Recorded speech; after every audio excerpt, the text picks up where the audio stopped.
Assalamualaikum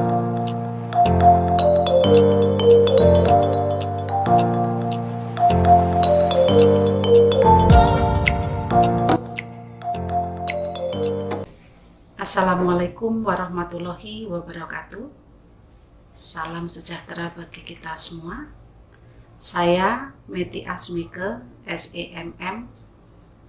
Saat ini saya sebagai dosen program studi manajemen Fakultas Ekonomi dan Bisnis Universitas PGRI Madiun. Dalam keseharian saya sebagai dosen, tentu berkewajiban untuk melaksanakan yang namanya Tridharma perguruan tinggi, baik itu di bidang pengajaran, penelitian, dan pengabdian masyarakat. Sesuai dengan tujuan yang saya susun, saya ingin menjadi dosen yang mampu meningkatkan kualitas pendidikan dalam dharma penelitian. Oleh karena itu, penelitian yang saya publikasikan akan saya diseminasikan dalam program pembelajaran mata kuliah yang saya ampu. Oleh sebab itu, mata kuliah yang saya sampaikan untuk hari ini itu adalah mata kuliah manajemen kinerja yang sesuai dengan keahlian saya, tentunya di bidang manajemen. Untuk mata kuliah yang saya presentasikan nanti itu adalah manajemen kinerja yang sesuai dengan bidang ilmu saya. Lebih lanjut nanti saya jelaskan di RPS mata kuliah manajemen kinerja. Dalam mata kuliah manajemen kinerja ada 4 CPL yang dibebankan. Yang pertama itu adalah menunjukkan sikap bertanggung jawab atas pekerjaan di bidang keahliannya secara mandiri. Yang kedua, menguasai konsep teoritis terkait manajemen kinerja serta memformulasikan penyelesaian masalah persetujuan yang di dalam manajemen kinerja. Yang ketiga, mampu menunjukkan kinerja mandiri, bermutu, dan terukur. Yang keempat, mampu menjelaskan pentingnya manajemen kinerja serta kombinasi teori dan praktek. Selanjutnya, capaian pembelajaran mata kuliah terdapat 4. Yang pertama, menunjukkan sikap tanggung jawab atas pekerjaan secara mandiri. Yang kedua, menguasai teoritis manajemen kinerja. Yang ketiga, mampu menunjukkan sikap kinerja mandiri, bermutu, dan terukur. Yang keempat, mampu menjelaskan pentingnya manajemen kinerja serta kombinasi antara teori dan praktek dalam kehidupan sehari-hari. Selanjutnya, kemampuan tiap akhir tahapan belajar. Yang pertama, mampu menjelaskan tentang pengertian dan pentingnya manajemen kinerja serta mengetahui aspek-aspek yang berkenaan dengan fungsi perencanaan manajemen kinerja. Yang kedua, mampu mengetahui kendala dan masalah yang terjadi atau yang dihadapi oleh manajemen kinerja. Yang ketiga, mampu mengetahui bagaimana perencanaan dan pengembangan karir. Yang keempat, mampu mengetahui prestasi kinerja. Yang kelima, mampu mengetahui kompensasi. Dan yang keenam, mampu mengetahui penilaian kinerja. Baiklah, kita akan memulai praktek mengajar untuk mata kuliah manajemen kinerja pada kesempatan selanjutnya. Terima kasih. Assalamualaikum warahmatullahi wabarakatuh.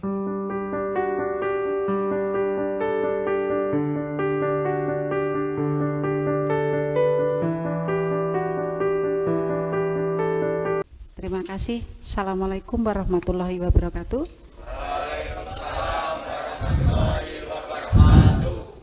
Selamat siang semuanya. Apa kabar? Sehat ya? Sehat, alhamdulillah. Oke, jadi untuk hari ini kita memasuki materi kita berikutnya ya terkait manajemen kinerja. Oke. Pertemuan yang pertama saya perlu sampaikan di sini apa sih sebenarnya manajemen kinerja itu? Ya, jadi manajemen kinerja itu merupakan manajemen manajemen tentang menciptakan hubungan.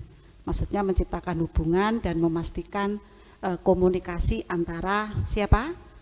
Atasan dan bawahan yang efektif. Jadi di sini manajemen kinerja itu memfokuskan pada apa yang diperlukan oleh organisasi. Ya, jadi apa yang diperlukan oleh organisasi, kemudian manajer juga memerlukan manajemen kinerja.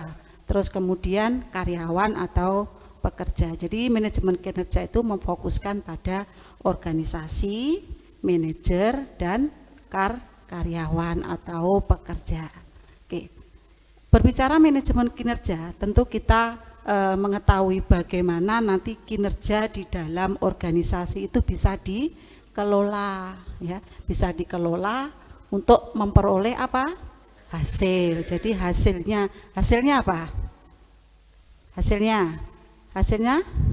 Hasil pekerjaannya itu, ya. Jadi hasil pekerjaannya itu bagaimana? Apakah sudah sesuai dengan standar atau mungkin harapan atau tujuan yang sudah ditetapkan. Oke. Nah, itu pengertian dari manajemen kinerja. Nah, sebelum itu kita juga tahu dulu kinerja itu apa toh? Ya, kinerja itu merupakan hasil pekerjaan. Hasil pekerjaan yang mempunyai hubungan yang kuat dengan siapa? Tujuan dari strategis organisasi. Ya, untuk kemudian terkait kepuasan konsumen, ya, terus kemudian memberikan kontribusi pada kegiatan ekonomi. Jadi kinerja itu merupakan hasil pekerjaan, ya, hasilnya pekerja, ya, yang mempunyai hubungan yang kuat dengan tujuan strategis dari organisasi. Nah, jadi kinerja itu adalah tentang melakukan pekerjaan. Jadi karyawan melakukan pekerjaan. Terus kemudian hasil yang dicapai itu ada. Jadi apa dan bagaimana cara mengerjakannya. Jadi itu namanya kinerja. Jadi apa yang dicapai, kemudian bagaimana cara mencapainya, itu namanya kinerja. Kira-kira bisa dipahami sampai di sini? Ya, itu namanya kinerja. Oke, lanjut. Nah, kemudian mengapa kinerja atau manajemen kinerja itu diperlukan? Nah, di sini ada beberapa manfaatnya. Jadi kalau kita khususnya suatu organisasi itu melakukan manajemen kinerja itu ada manfaatnya. Ya, manfaatnya apa? Manfaatnya yang pertama bagi siapa? Organisasi. Terus yang kedua bagi manajer dan yang ketiga bagi individu atau karyawan. Nah, kemudian yang pertama manfaat manajemen kinerja bagi organisasi. Jadi nanti apabila organisasi atau perusahaan itu mempunyai atau melakukan manajemen kinerja, itu nanti bisa menyesuaikan yang namanya tujuan. Jadi tujuan organisasi dengan tujuan tim, kan di dalam organisasi ada tim kan. Nah, ada tujuan organisasi, tujuan tim, tujuan kelompok, ya. Terus kemudian bisa memperbaiki kinerja. Ya, jadi manfaatnya itu bagi organisasi bisa memperbaiki kinerja, kemudian memotivasi siapa di sini? Pekerja atau karyawan. Terus kemudian bisa meningkatkan komitmen, ya. Terus kemudian memperbaiki proses yang namanya pelatihan dan pengembangan. Nah, dan lain sebagainya. Itu salah satu beberapa kriteria manfaat yang ada dalam atau bagi organisasi, ya. Terus kemudian manfaat berikutnya bagi manajer. Kira-kira apa ini? Manajer mengusahakan apa? Klarifikasi kinerja, kemudian memperbaiki kerja tim. Ya, jadi bagi manajer manfaatnya manajemen kinerja ini bisa memperbaiki kerja tim dan individu. Ya. Terus kemudian nanti mengusahakan penghargaan non finansial. Jadi nanti apabila ada pekerja yang mempunyai kompetensi, kemampuan, skill, itu nanti kan ada yang namanya penghargaan. Karena beda dengan karyawan yang lain, misalnya kan seperti itu. Ya, itu namanya mengusahakan penghargaan. Nah, itu bagi manajer. Terus kemudian bagi individu, nanti otomatis manajemen kinerja itu manfaatnya bisa memperjelas apa? Peran dan tujuannya. Jadi individu itu perannya apa? Tujuannya apa? Nah, jadi dia bekerja di suatu organisasi atau perusahaan, dia punya peran, punya tujuan. Ya, terus kemudian nanti juga bisa mendorong atau mendukung karyawan untuk bisa lebih baik, ya, untuk lebih baik, kemudian untuk tampil baik dan membantu, tentunya bisa membantu mengembangkan apa? Kemampuan atau skill, pengetahuan. Nah itu, ya, jadi manfaat dari manajemen kinerja itu ada bagi organisasi, bagi manajer, dan bagi individu. Jelas sampai di sini ya? Oke, lanjut.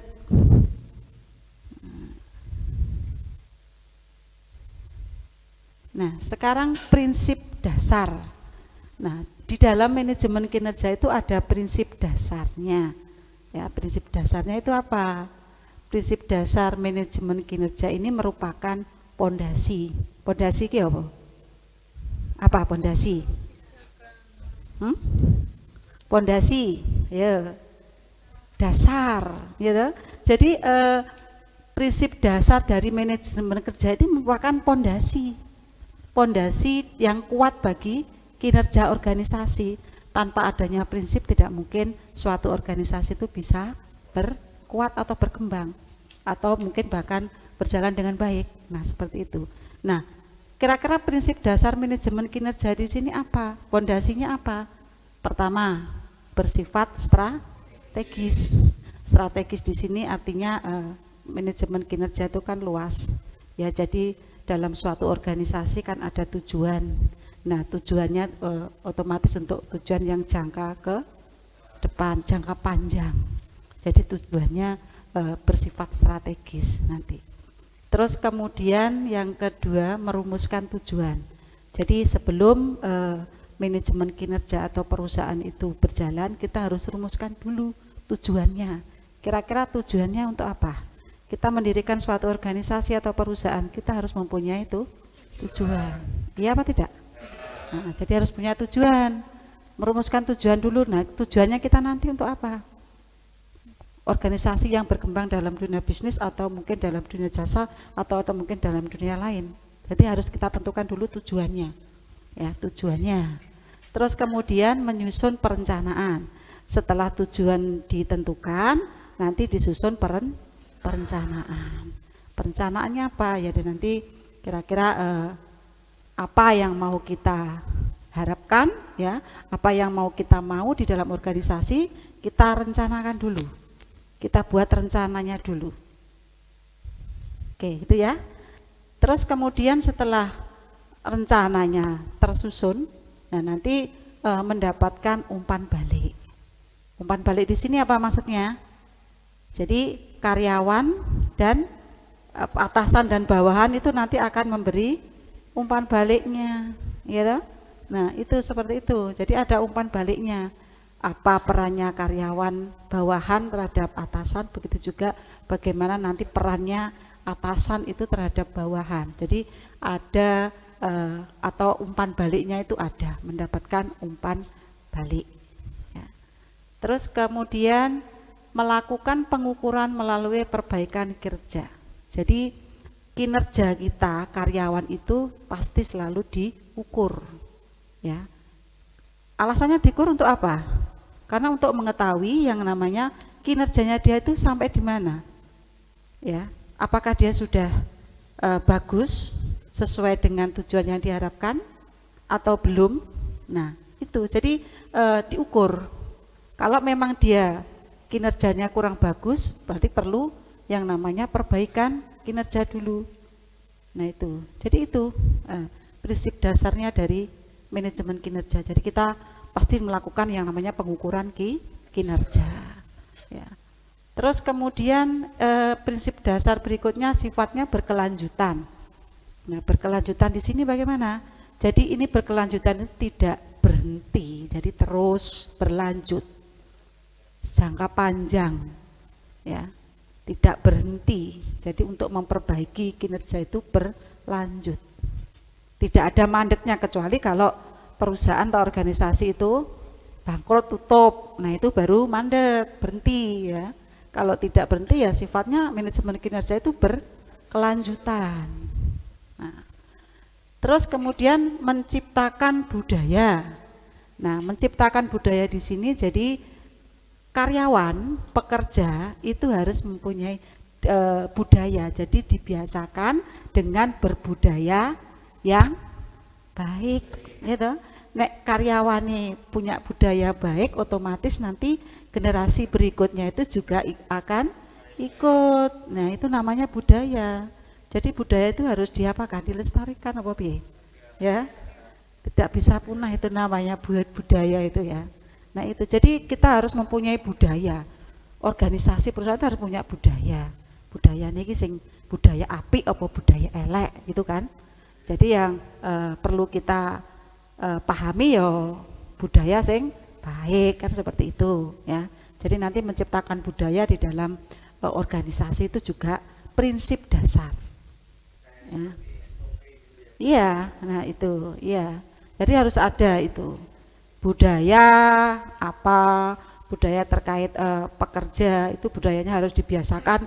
Budaya itu kan kebiasaan toh. Nah kebiasaan, jadi harus kebiasaan yang baik itu seperti apa. Jadi nanti kalau budayanya tercipta baik, otomatis generasi yang berikutnya atau kita merekrut karyawan itu juga ikut, otomatis ikut karena budaya di situ sudah seperti itu ya. Nah itu, terus kemudian melakukan pengembangan. Ya. Intinya kita berbicara kinerja, otomatis berhubungan dengan pengembangan. Pengembangan apa ini? SDM-nya. Jadi bagaimana nanti SDM-nya bisa berkembang atau tidak? Ya, mungkin perkembangannya itu kita melalui yang namanya pengembangan itu bisa melalui pelatihan, iya toh, melalui pelatihan apa? Atau mungkin kita melakukan pendidikan kayak sejenis kursus apa gitu ya, dikursuskan. Pernah dengar kan ada karyawan yang dikursuskan melakukan pendidikan di mana gitu kan, pernah ya. Nah itu termasuk untuk pengembangan karyawan, oke ya.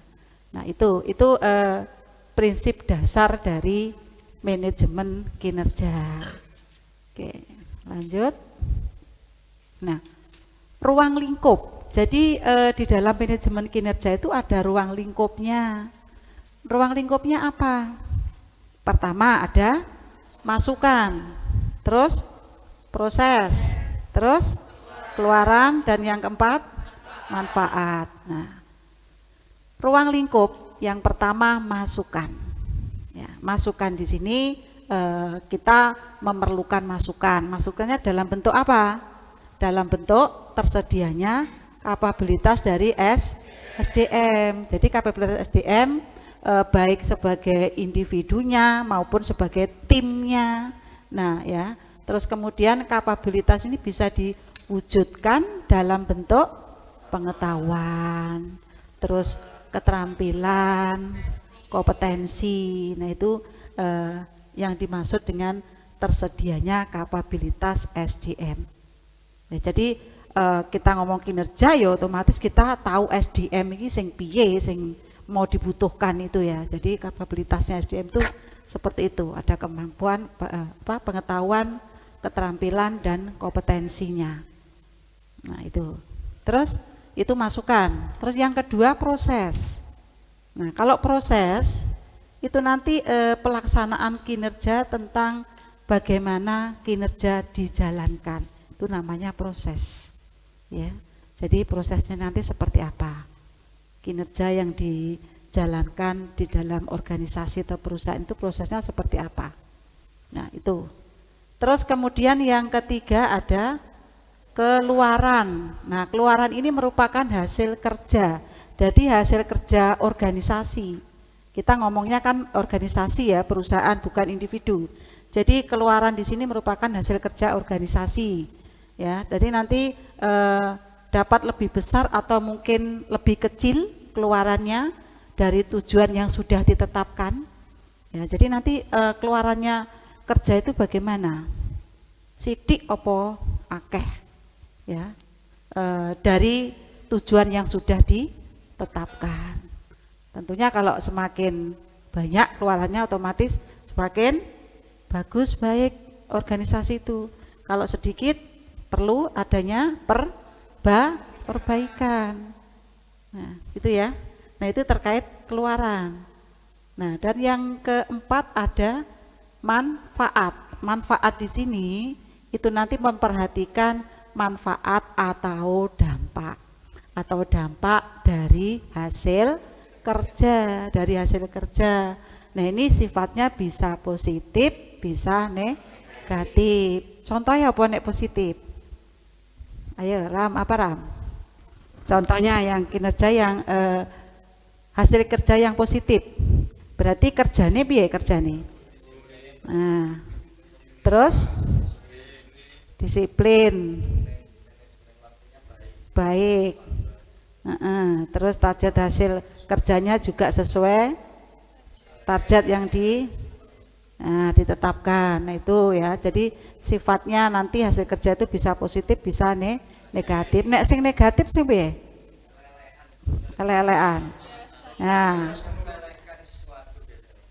ya toh. Jadi hasil kerjanya tidak baik, berarti tidak puas ya. Manajer itu tidak puas dengan hasil kerjanya si A sing males-malesan, ya toh, sing ogah-ogahan, yang seperti itu. Nah, itu jadi hasil kerja itu ada dampaknya positif maupun negatif. Nah, itu ya. Oke. Jadi itu dari ruang lingkup manajemen kinerja. Nah, sekarang ada saya mau tanya atau kalian yang tanya dulu? Oke, silakan. Mas apa? Pandu. Oke, silakan Pandu.